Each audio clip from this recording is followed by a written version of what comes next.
Have you ever watched How to Train Your Dragon and thought, boy, I really wish they would film this with real dragons? Well, your prayers have been answered with this latest remake.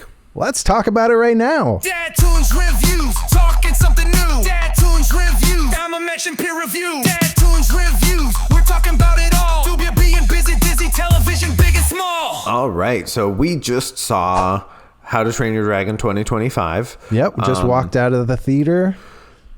Separate theaters, not the same theater. Yeah, it was like a midnight showing for children, like it's at 6 p.m. and it's a midnight showing for like people in their mid-30s. I love it. Yeah. It's like a midnight showing, but 6 hours earlier. Oh yeah, I was very happy that it ended at like 8:30. That was fantastic. Actually, that was wonderful. Wonderful. But I am tired. So we're recording this late at night. But I'm excited, man. I'm excited to talk about some dragons. Yeah, let's talk about those dragons. So yeah, what were your first impressions of this movie going into it? So similar to your first impressions of the first one, the first thing that caught me was the voice of the main character. Yeah. I was like, wow, he does kind of sound like Jay Baruchel. They tried. Yes, but better. Yes, but better. It's like... Yeah, it's like the polished version of Jay Baruchel's voice. It's more refined. Less cartoony and a little less squeaky. Yes. Like Jay Baruchel. Yes, less cartoony. But I loved it. I was like, okay, so they're trying to be the same. Like that's a signal right off the bat. Like they're going for being like the original.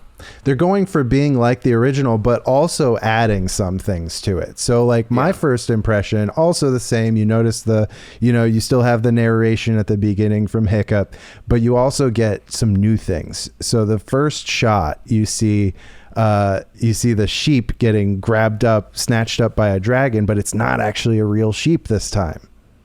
Did you notice that?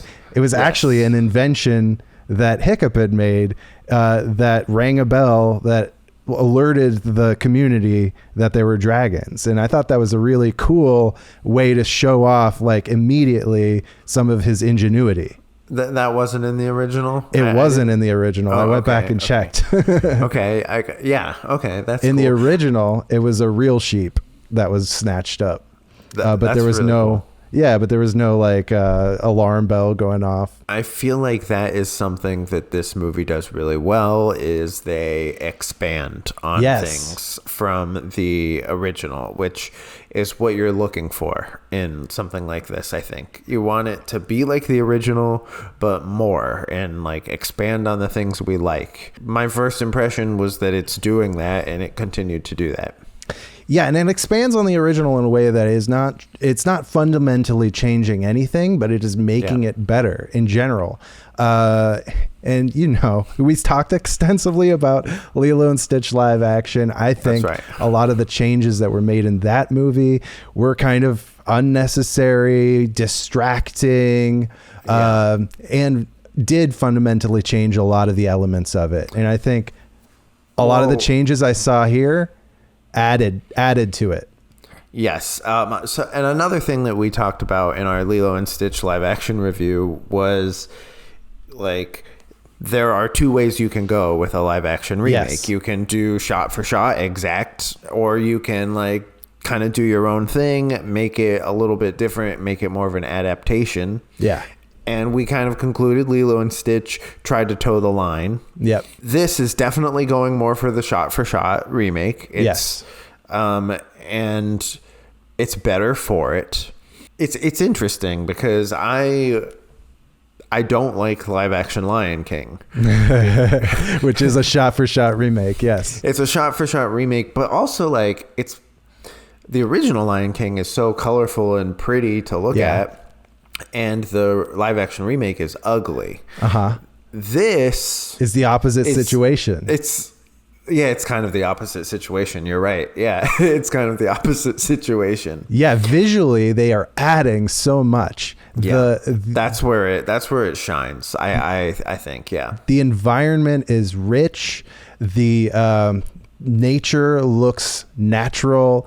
Yes. Everything looks so much better than it did in the original movie. The nature, there were so many scenes where he's like, what are they in Scotland, Ireland? Where are they? Do you know? Well, like, where did they film it? Where did they film it? I did see at the end that they filmed a lot of it in Iceland. And that's cool. Yeah. So this whole thing is going to be a spoiler review. We're going to get into all the details right off the bat. I'm just going to tell you that right now.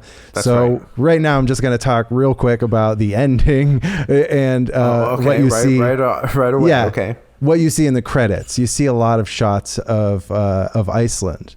And it's beautiful. It's absolutely breathtaking, especially in 3D, which you and I both saw in 3D. That's right. And I absolutely loved it. I loved the 3D. I thought it worked so well. I loved that, we're actually seeing real shots of real places. It doesn't feel, most of the time, this movie doesn't feel like it's shot on a green screen. There are particular shots where it does feel that way. Yeah, I'd say very rarely. Yeah, it feels like real environments. Yeah. And like, I couldn't believe, like, there is a part where Hiccup is training Toothless and they're practicing where he has him tied to like a tree. Yes. And I'm watching that scene and I'm like, they're in hiding. You can't just be flying around. But then the camera zooms out and you see like the rolling hills and there's nothing for like 100 miles. Yeah, for sure. That's pretty cool. Like, yeah, it's cool that there's places like that still where like there's nothing for so long. Yeah, and I'm sure there's a lot of like VFX in post to like expand on that. True. But I do like that it really feels real. Yeah, absolutely. One point I definitely wanted to bring up in our last review, we talked about the water and how it looked like it was a Nintendo 64 game. They brought it up. The water looks much better. Yeah. The funny thing, I noted this because I knew that was your favorite frame from the original movie. And it's in here. They kept it. They did not keep my favorite frame. They didn't keep your favorite frame. I noticed that. They didn't keep my favorite line, but they kept your favorite line. Yes, and they did it worse. They did my favorite line worse. They didn't do your favorite line. No. Yeah. Which they shouldn't have done my favorite line. It wouldn't have fit in this movie. Yeah, that's true. Yeah. But I was waiting for it. I was like, maybe. But they took out a lot of, and this is maybe a part where they elevated a lot. They took a lot of these stupid little quips out, like Gobber. And now we're going to get into this quick thing, is Nick Frost. So it's not Craig Ferguson anymore. It's Nick Frost. I think he does a fantastic job of being that character. I agree. Maybe even better than Craig Ferguson. I think so. Yeah. I mean, he's not as funny, I think, as Craig Ferguson, because they get rid of the quips. You're saying Nick Frost isn't as funny in general as Craig Ferguson. I'm saying the character. The character isn't as funny as the Craig Ferguson character was, like, because he was more comic reliefy. I felt like in the original. They do add some visual gags here, and I did look back at the original to see if some of these visual gags were in here. Like, okay, so when you have Gobber is behind Astrid and Hiccup, and they're looking at the elder, and the elder is like, the elder's going to point to one of them, right? Nick Frost has, he's changing out his hook the entire time. He's switching out to a hammer. He's switching out to what? During that scene, he had a thumbs down that he had connected to his arm, and he like turns it around, like when he's like asking whether it's Hiccup or Astrid. And that was funny. That was an actual good visual gag. It was subtle enough that it wasn't like roll your eyes, right? But it was funny. Yes, that was funny. I liked it. I almost thought that was in the original, and I looked back. It is not. It's not. Yeah, he is a funny character. He's got like, he's missing so many limbs. Yeah. Is he missing more limbs in this one? He is not missing more limbs. They did change sides. So before, yeah. So in the original, his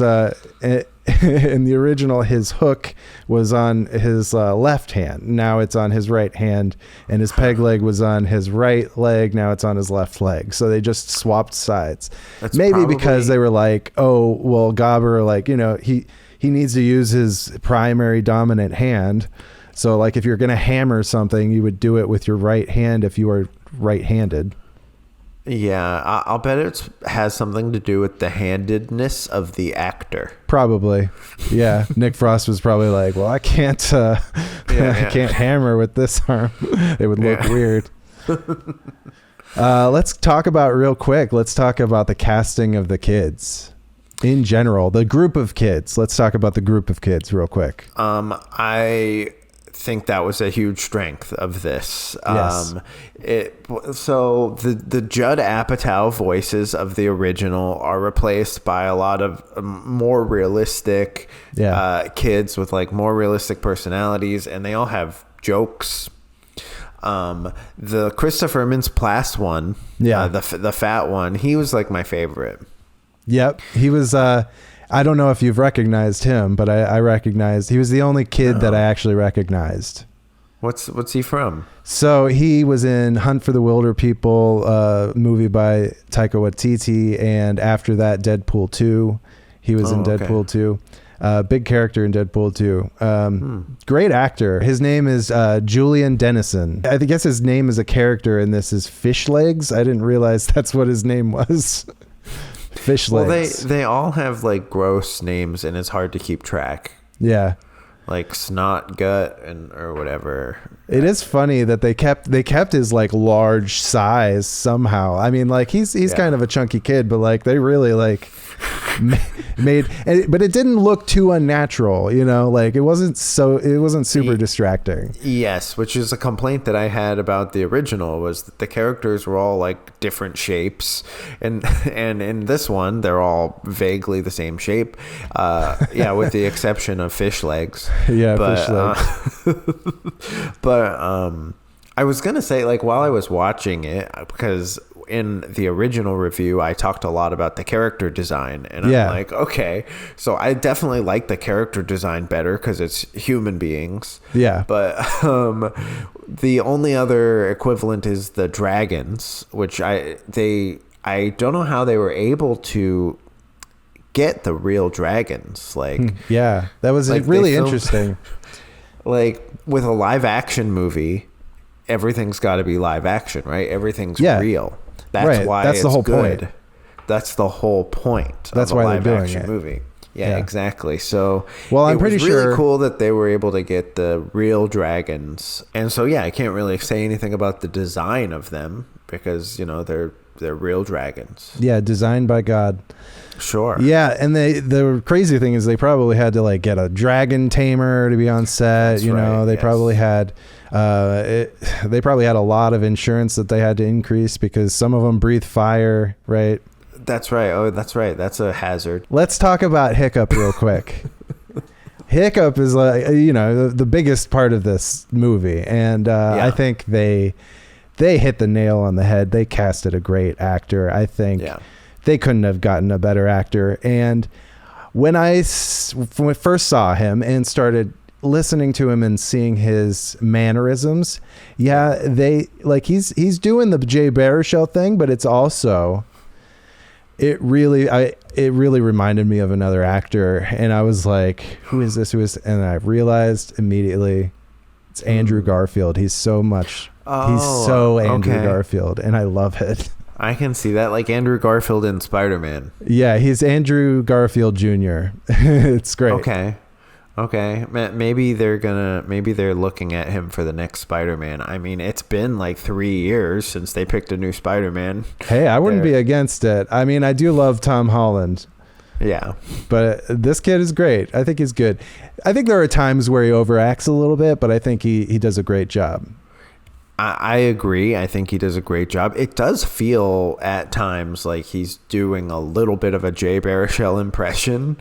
Like a little bit. Like he's like channeling Jay Baruchel a lot sometimes. And I think it's really cool. It's hard too, because like a lot of the dialogue is the same, almost verbatim. So like he did have to try and put his own spin on it a little bit, and I think he does in places. He has his own spin, but most of the time he feels pretty natural. So this movie was directed by Dean DuBois. Yes. Who was one of the directors of the original. Yeah, the very first one was Chris Sanders and Dean DeBlois, which correction here too. I called him Dean DeBlois, which I swear you people in the documentaries called him Dean DeBlois, but yes. I would assume it was Dean DeBlois anyways. Dean DeBlois, because that sounds more accurate to the way it looks. So yes, absolutely. But we have journalistic integrity here on DadToons Reviews. Yes, we are all about the journalistic integrity. That is our motto. Yes. So yeah, Chris Sanders and Dean DeBlois did the original one, and Dean DeBlois stuck around in the franchise and developed the franchise. He did all three of the movies. So do you think that he is directing the actors to do it like the original? I think there's a lot of things at play here. I think, okay, so as a creator, you know, and I know that once you finish something, you're relieved to get done with it, right? Yes. But you never stop nitpicking your own work.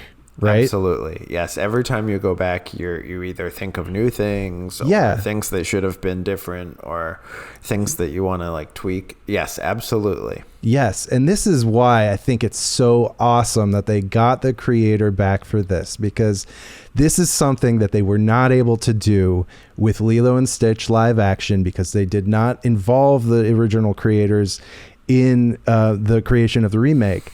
It is... Because what Dean DeBlois can do is he can look at the movie and be like, you know, I should have done this differently. I should have done that differently. I could have gotten rid of that. I could have cut this out. And that's exactly what he's doing here. Yep. He's refining it, and it feels so good. And I was proud of him watching the movie. I was so proud of him. Yeah.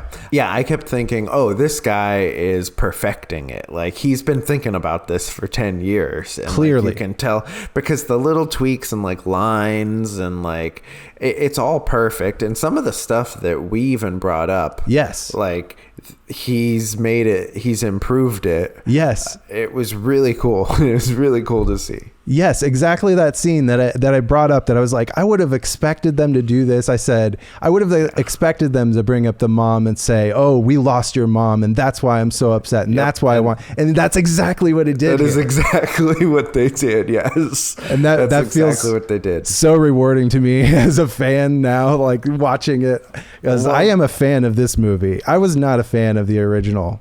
Okay. And watching the original, it felt kind of like a chore, honestly. Okay. It didn't stick out to me.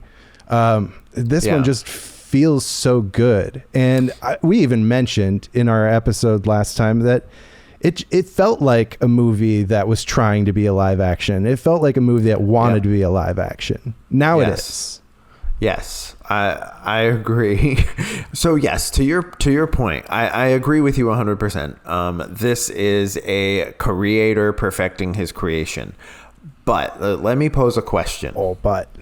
This is just a philosophical corridor for us to go down. Okay. So I feel like this is probably going to be very well regarded, this movie. We're recording this right after it just came out, but I'm going to say people are probably going to like it. I hope so. But there's another creator who went back to his creations and George Lucas and tweaked it. Yes. Right. Yeah. And people don't like that. Yeah. Well, so I think what's the difference? What's the difference? I think the difference here is that George Lucas was making tweaks that like felt superfluous, that felt unnecessary, right? Yeah. Things that honestly maybe he wasn't ready to change in the movie yet, because like the visuals, you know, I know he tweaked things as like technology was changing, and he's like, oh, now I can add in a CG character back here that I wish I had. Sure, yeah. But it's still, the technology wasn't there yet, right? So he was just kind of adding things as he was able to, and you know, I think he was a little too close to it, honestly. Yeah, I agree. And also, we can still go back and watch the original How to Train Your Dragon. We can't watch like the original theatrical cut of Star Wars. George Lucas won't let us. That's true. Which is crazy, actually. It is pretty crazy. Well, it's not George Lucas anymore now that he sold it, and now it's Disney. So I'm sure at some point Disney's gonna, you know, to make another dollar, they'll release the completely unedited version of the original. You know? Yeah, but so if Dean DuBois released this movie and then was like, okay, nobody can ever watch the original ever again, that would probably suck. People would be upset. Yeah. Oh yeah. Yeah. And I'm sure there's going to be like diehard fans out there who are like, it's not the same. They changed this. I liked the quips. I liked this. And you know, he ruined it. I know they were like, oh, he's crapping on animation, and he's not. He's worked in animation for 30 years. Yeah. And there's animation in this. I don't want to. Okay, so I was joking earlier. I don't want to like burst your bubble if you're if you're somebody who doesn't know. But the kids, dragons, cover your ears, earmuffs. the dragons in this live action movie are animated characters. They're computer animated CGI computer animated characters. They're not real. You're joking, right? No, I'm sorry. It's basically a cartoon. It's like Roger Rabbit. It's like Space Jam. This movie is exactly like Space Jam. I guess I'm going to have to like change my score then. All right. Yeah, well, thank you for bursting my bubble. Sorry about that. Anyways, let's talk about Astrid now that we you know, got a little down. What do you think about Astrid? I think that Astrid is the one character that is worse. Yeah, I agree. I was going to say, I agree. Because she's lost a lot of her personality. Yeah. And the thing that I didn't like, where she would punch him and then kiss him, like that happens once. Yeah. And I guess I liked that. I guess now that it's gone, I miss it. It was a nitpick before. It happens. It happens 3 times in this. Oh, it does? Yeah, it happens 3 times. Do they kiss 3 times? Because I feel like they kissed multiple times in the first original. Time. Okay, so first time, she hits him down and then like hits him on the ground. Yes. And then the second time, she hits him and kisses him on the cheek. Third time, she hits him and kisses him on the lips. Okay, and like at the end. Okay. Yeah. Okay. And that's different from the original. Slightly. Yeah. I think it's kind of the same. But so Astrid is not as interesting in this as she was in the original. She's just love interest. She's just stereotypical love interest, and that's pretty much it. Yeah, she's not as scrappy. That's what I noticed. Scrappy. She like her lines are like she's trying to be scrappy, but like she's just not playing that part, you know? Like her acting, honestly, like okay, I think she's pretty, you know, I think she like could fit the part. She needs more facial expression. She needs more like actual like physical expression, because like she doesn't feel exerted, you know, she doesn't feel frustrated. And one of the things I wanted to bring up real quick too is like that scene that you brought up where she is yelling at Hiccup and she goes, "Are you serious?" I know, it was gone. It was in there, but it was just way toned down. Okay. It was just like, "Oh, are you serious?" Like it wasn't like her being, you know, like really upset. It wasn't the same. It wasn't the same. It didn't feel the same. Yes, I noticed that too. Yeah. Also, your favorite frame from last time was Astrid walking away from the explosion like a Michael Bay movie. Yep. Not in there exactly, but there was a scene of Astrid over a big explosion. Yeah, that was towards the end. Yes. Yeah. So I think they were like, oh, we'll kind of add it back in a little bit here, but it just didn't hit the same way. Well, also, I think that was kind of a topical joke at the time. Because that was like a... Maybe. Because you're right. It's like a Michael Bay effect. That was kind of like a trend at the time. I did call it... That's in MacGruber. Yeah. Well, I did call it a Michael Bay effect, and to be honest, it actually is. And I thought about this after we recorded, and I was like, "Oh crap, that's actually a Robert Rodriguez invention." Okay. Yeah. So credit where credit's due. We are all about journalistic integrity here on this show. All about journalistic integrity. That is our motto. Journalistic integrity. That's our motto. Credit where credit is due. That was a Robert Rodriguez invention. Yes. And it will always be known that way. But it was ripped off many, many times. Definitely by Michael Bay, yeah. just like how The Matrix with their bullet time was ripped off or parodied. By Zack Snyder. Yeah, by hundreds of people. Yes. So I think at the time that was like a visual reference or a visual joke to something that was popular at the time. Yeah. So it makes sense to not include it. Yeah. It was fun and cool. It was a nice little visual joke, you know? Yeah. Anyways. Yeah. So we talked about Astrid. I think we agree on that. Like she just wasn't as good in this. I don't think she is as much of the character. I feel like she doesn't have as much to do. I feel like a lot of Hiccup and Astrid's like heart-to-hearts that I liked so much in the original aren't in this one. Yeah. Like just like they're getting to know each other conversations. I feel like there's less of it. Yeah, and there's just less when she's not as brash, you know, there's less overcoming that has to happen. It just, she says the lines, like I said, and it just, it doesn't feel like she actually hates Hiccup at first, you know? Yeah. Circling back real quick to all of the other kids in his class. Yes. One of the things that you mentioned last time was the three tentpoles of Jeffrey Katzenberg. Yes. And one of them was that he wanted it to have a Harry Potter tone. Right. And I was thinking of that while I was watching this. And I was like, this gets that right. I was thinking that same thing. This is more of a Harry Potter tone. It feels more Harry Potter. Original. And I think it's because you have real kids. You get the feeling because of the real kids. And they got the right people for these kids too. I think so Jonah Hill's character, he's my favorite one out of the group here. He's the one who's always trying to get his dad's attention. Yes, and that was so good. And finally he gets his dad's attention at the end. Yes. When his dad looks up and sees that he's like hitting the dragon's eye with his hammer, and he's like, "That's my kid." Yeah. But man, that was so funny. Great. Whenever he was that in the original at all? Jonah Hill trying to get his dad's attention? No, I think that's all new.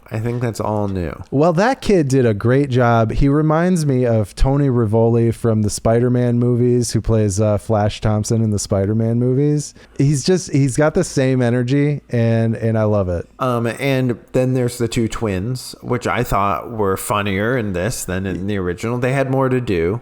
Yeah, they did have more to do. They had a bigger personality. They had more distinct personalities and more distinct designs, right? Because they're twins, but they don't look the same like they did in the original, which I think was better.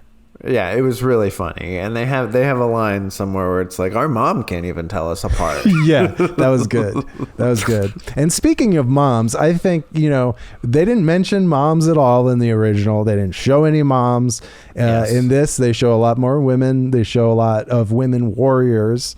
And then they also talk about their moms, which is, you would expect them to talk about their moms, right? Yes. Yes. So that again debunks my fan theory that there's a queen Viking that procreates with all of them. Yes. Well, maybe that was the case in the very first one, and they backtracked on it on their sequel. But in this universe right now, in this timeline here, we do have moms. There's really only one other character that we should talk about right now, and that's the dad. played by Gerard Butler. Again, he's the returning person in this movie. I don't know if he's the only returning person. I think so. Gerard Butler. I think he's the only returning person. I'm trying to think if there's any other returning people, and I think he's the only one, and much improved character. Yeah.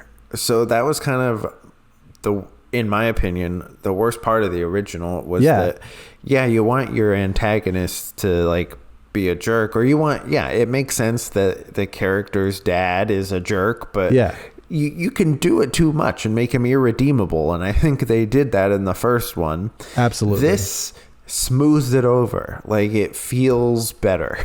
Yeah. Do you know why? Do you have any like thoughts on why that is? Why does it feel better? Because a lot of the scenes are almost the same.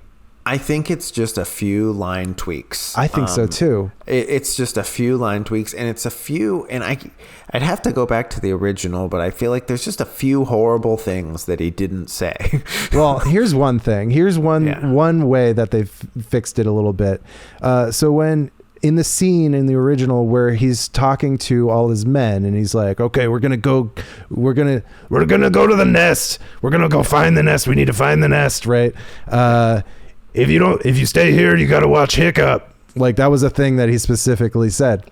They took it out of this one. They didn't. Interesting. So there was a lot less focus on Hiccup being like, oh, we got to watch Hiccup, right? Like, yes, it seemed like he hated his son in the original, and his son had to like earn his dad's love. It felt like that in the original. It doesn't feel like that in this. Yes, I think you're right. They didn't go as hard on him talking crap on his own son in the first half of the movie. Right. And there were scenes like with him and Gobber, for example, where he felt more empathetic towards his son. You know, and you could tell that. You could see it in the performance. Maybe part of it is that you can see it in his eyes. You can see it in his actual live action performance, and you couldn't in the original. But I think it really is like the way the scenes are designed and tweaked that really make it work well. And I think that's one of the things that Dean DeBlois made better here. I was thinking that too. That's one of the things that I can imagine him being like, oh man, I wish I could do that different.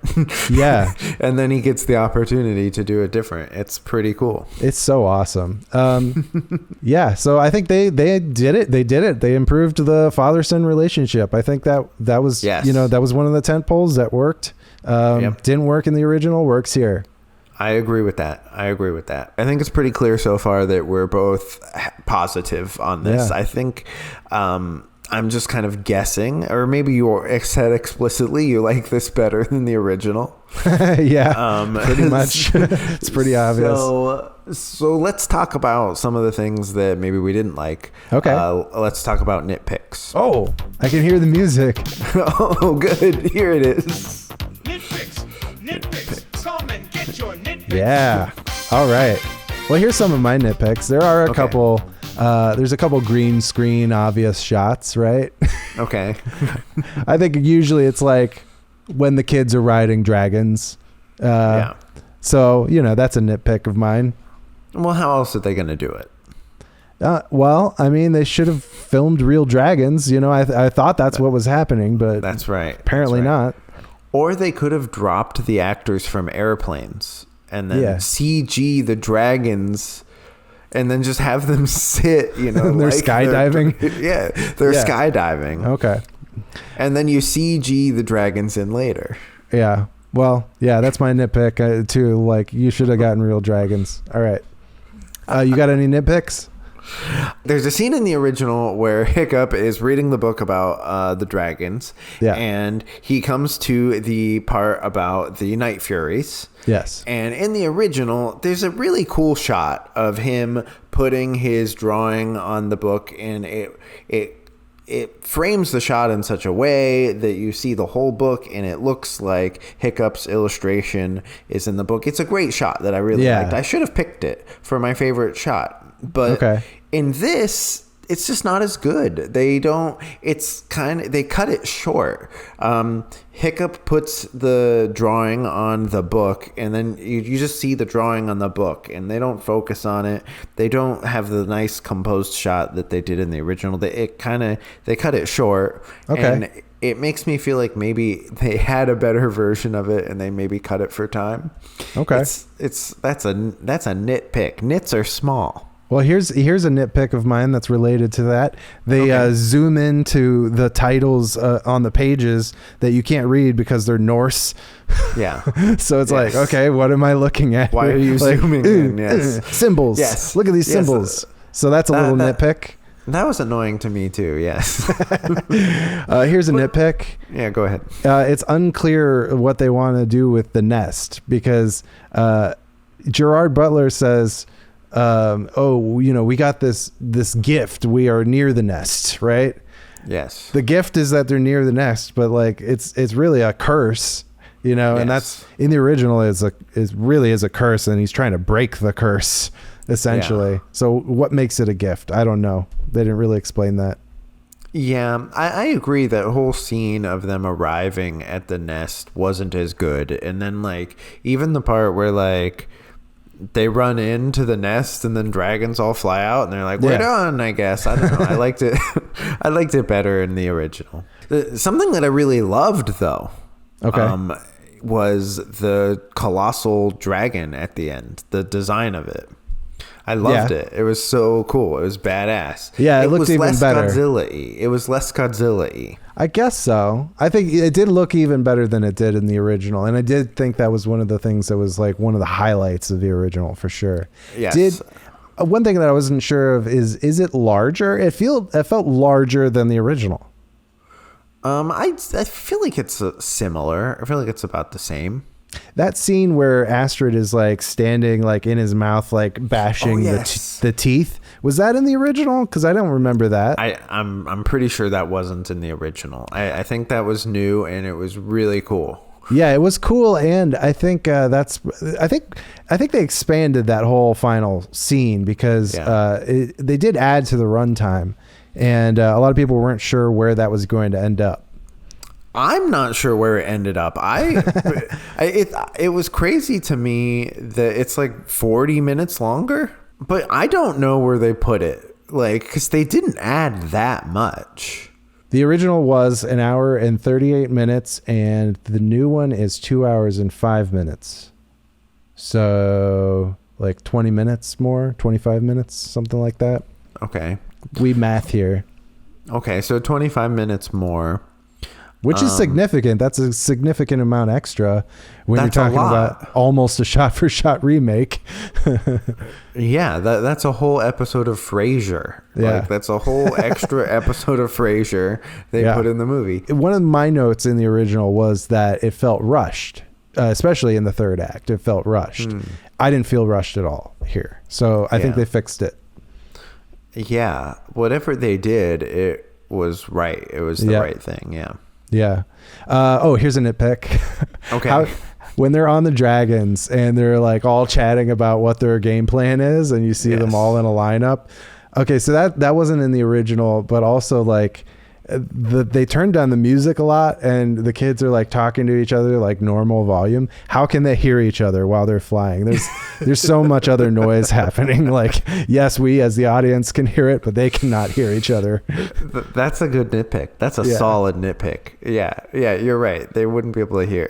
Do you have any other nitpicks? No, man. I've picked all the nits that I need to. Okay, I've got one more nit to pick here. Okay, all right. The peg leg at the end needs some work. Some interesting VFX work. You didn't like it? It just felt too CGI. Really? It's not bad. It's not bad. It's just it needs a little extra. It needs a little extra. I didn't pick up on it. Yeah. Well, maybe we'll have to watch it again. Not a lot of nitpicks, but we're gonna get right into the fun facts here. All right. Fun facts. Fun facts. So I actually brought up some of my fun facts earlier while we were talking, so I don't really have a lot of fun facts, but there are things that I want to bring up here, because I was trying to think, like, I'm looking at the original, like, you know, the designs of the dragons, how they treated the dragons, all this, and you and I talked about how they should have made Toothless, like, a little scarier and all that, and I'm like, well, what came before this? Like, you know, like, where did they just not have enough references or anything? Interesting. So movies that came before How to Train Your Dragon 2010 that featured dragons. So 1981, Dragon Slayer. 1996, Dragonheart. That was a good one.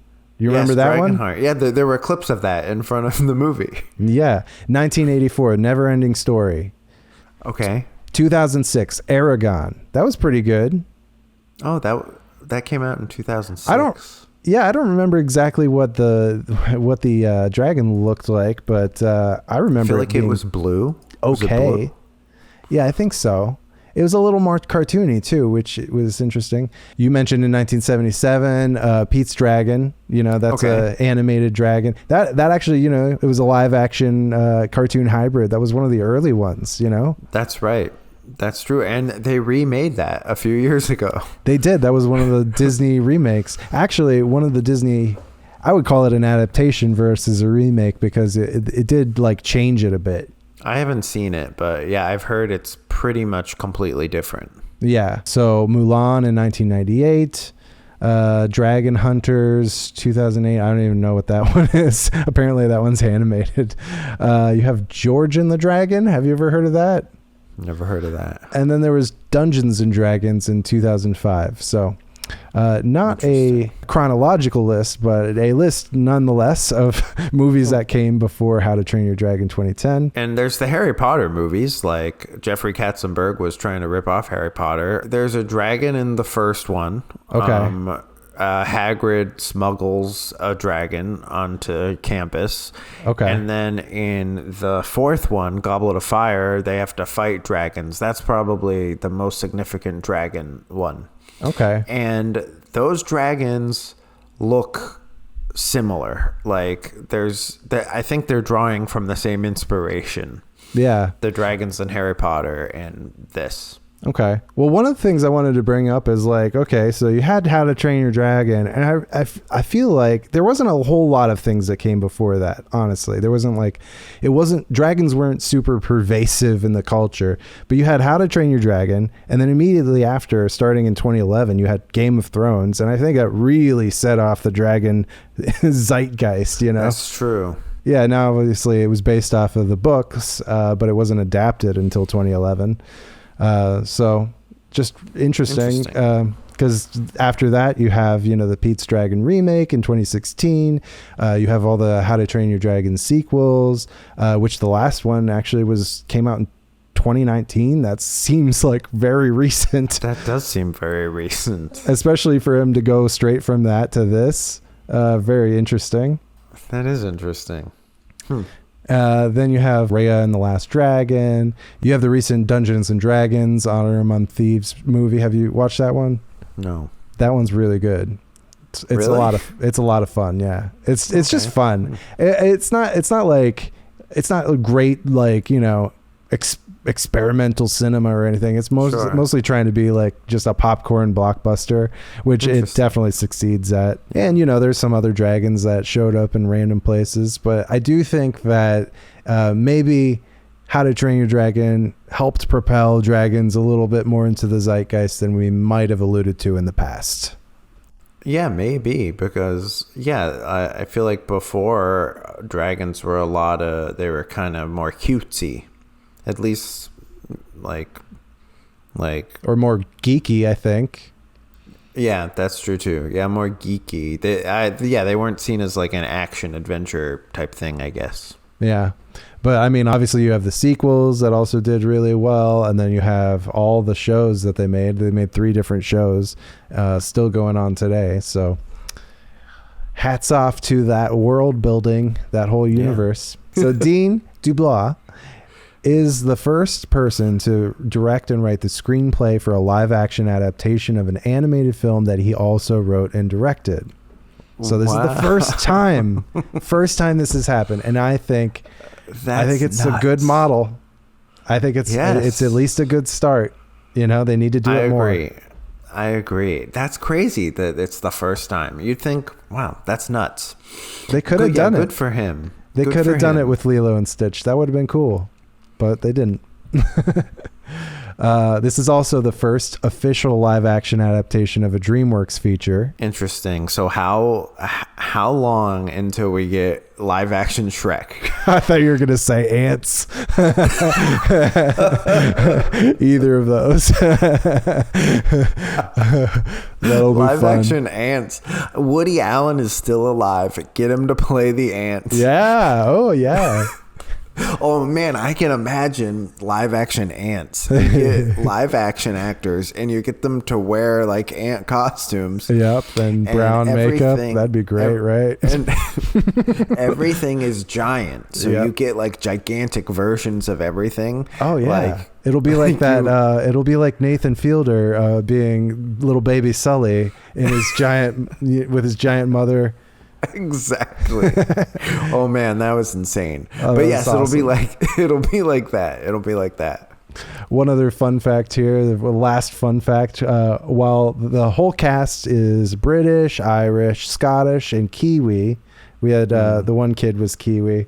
Okay. What's his name? Legs. What's his legs? Fish legs. Fish legs. Fish legs is Kiwi. Okay. Mason Thames, who plays Hiccup, he's the only American actor in the film. Oh, wow. Isn't that interesting? Yeah. Okay. I wouldn't have guessed weird. that. No, I wouldn't have guessed that either. That's very surprising to me. It is surprising. You know what else is also surprising?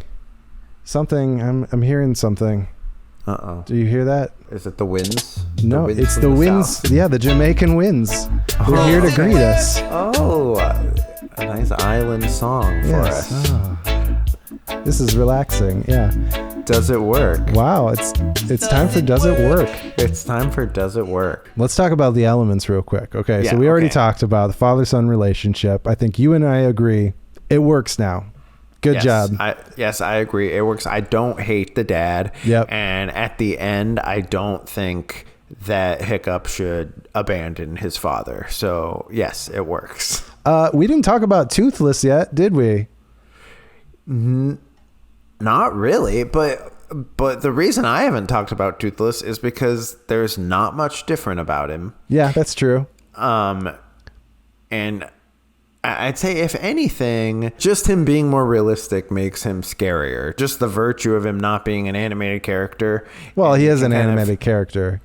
You're right. Thank you. I do. I appreciate the correction. Yeah. But just him being like, seeing him in the space, and it's scarier. He feels more like a real creature, a real animal. I definitely think they pay that off a little bit more than they do in the original, but one of my slight little, annoyances here is I still wish they made him a little more dragony, like realistic dragony. The other ones they made more realistic.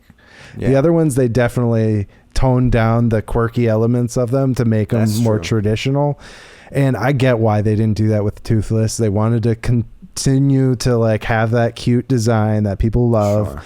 Sure. So, they really towed the line there with that.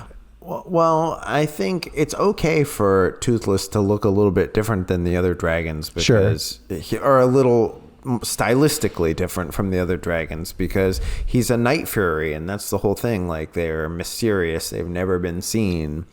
It makes sense to me that they look a little bit different. It's just, he's still kind of cartoony to me. Like, okay, you up the realism with like the scales and all that, and he just still kind of looks cartoony. I'm not fully like immersed in there when I'm watching him, and when I'm watching him, I'm kind of just also comparing him to the original and just thinking about that in my head.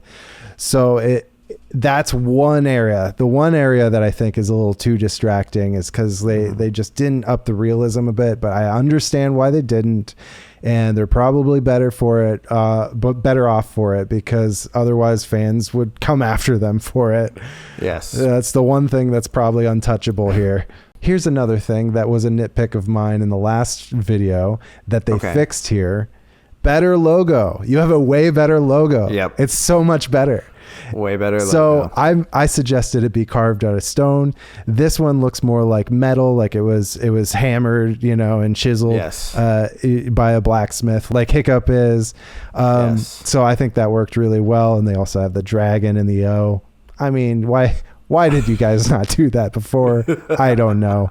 It looks way better now. Thank you.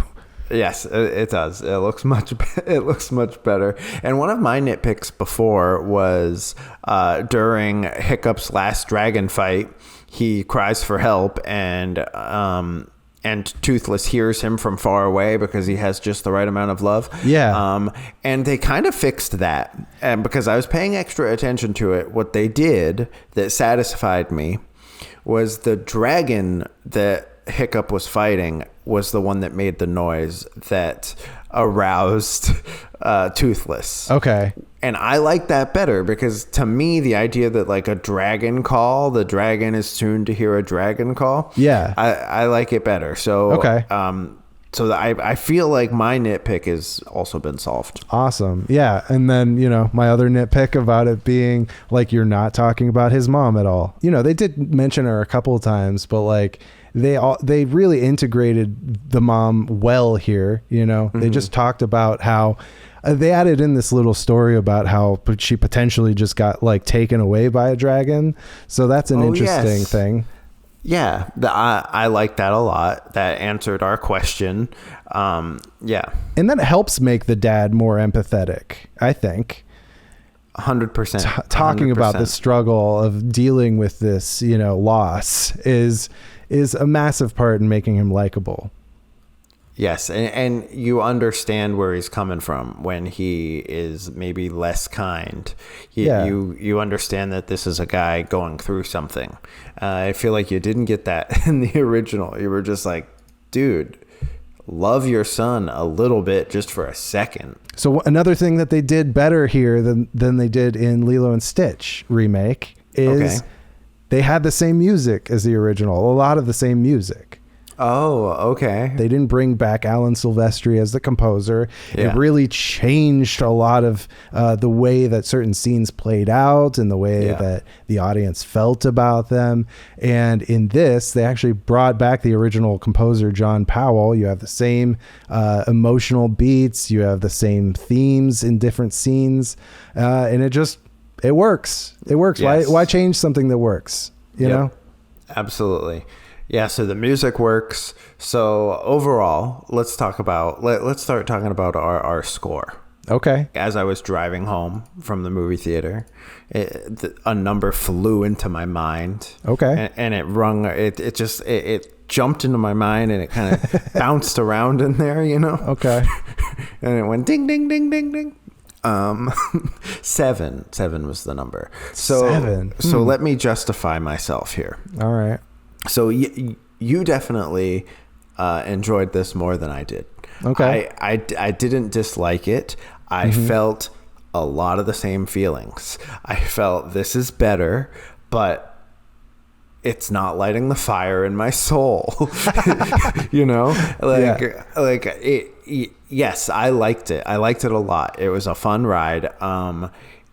But I kept feeling a lot of the same stuff. There were many times during the movie where I was just like, oh man, I want just give me that little extra boost to make my heart and soul ache. I don't know. It didn't do it for me. And I didn't sometimes you see a movie and you want to stand up and clap afterwards. I didn't feel like that after this. I felt like that. Yeah. I definitely felt like that. Yeah. And I was hoping, I was looking around, hoping everybody was going to be like, hoping everybody else would. Yeah, but they didn't. But I think everybody in my showing very much enjoyed it. And most of them were actual diehard fans of the movie. And I was talking to them about it as I was walking out. So I agree with basically all of your points about this. About what's been made better, about what Astrid in particular is the only thing that's worse, pretty much. So I agree with a lot of your points, but my fundamental feelings about How to Train Your Dragon, that it just doesn't scratch that itch of my heart and soul, remains true. And this is a better movie. It's better done. They improved basically everything. And they only improved 1 point in your rubric here. Congratulations on the 7, Dean DuBois. All right. I mean, it is good. I think it's good that you are recognizing that a shot for shot remake can be better than the original. I think this is massive. I think this is growth for you. This is good. This is good. Okay. But like, yes, like we talked about, it just looks better. Visually, it looks better. It's made for live action. It really is. I mean, a lot of my half a point scores in my rubric bumped up to 1 point each. So like, it is a substantially higher score. I'm bouncing between one number and another. Okay. But I think I'm landing on an 8.5 overall. Okay.